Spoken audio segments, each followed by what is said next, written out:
Major league സോക്കറിൽ eastern conference കിരീടം ഉയർത്തി Lionel മെസ്സിയുടെ ഇന്റർ മയാമി. ഫൈനലിൽ ന്യൂയോർക്ക് സിറ്റിയെ 1-5 ഗോളിന് തോൽപ്പിച്ചാണ് മയാമിയുടെ കിരീട നേട്ടം. കരിയറിലെ 47ാം കിരീടമാണ് മെസ്സി സ്വന്തമാക്കിയത്.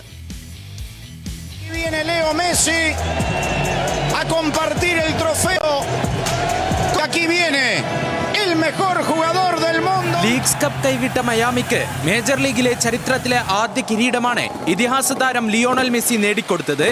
ടൂർണമെന്റിൽ ഉടനീളം പുലർത്തിയ ആധിപത്യം ഈസ്റ്റേൺ കോൺഫറൻസ് ഫൈനലിലും മയാമി ആവർത്തിച്ചു. കിരീടവുമായി MLS കപ്പ് ഫൈനലിലേക്കും മെസ്സിയും സംഘവും യോഗ്യത നേടി.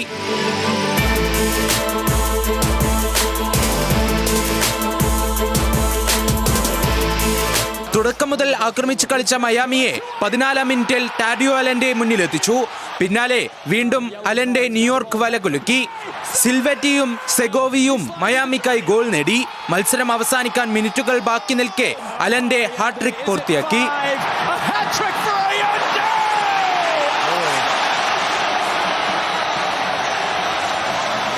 മത്സരത്തിൽ അസിസ്റ്റുമായി കളം നിറഞ്ഞ മെസ്സി ഇതിഹാസ താരം പുഷ്കാസിനെ മറികടന്ന് ലോക ഫുട്ബോളിൽ ഏറ്റവും കൂടുതൽ അസിസ്റ്റ് എന്ന റെക്കോർഡും സ്വന്തമാക്കി. കൂടാതെ 47ാം കിരീടം നേടി ഫുട്ബോളിൽ ഏറ്റവും കൂടുതൽ കിരീടം നേടിയ താരമെന്ന ചരിത്ര നേട്ടവും മെസ്സി സ്വന്തം പേരിലാക്കി.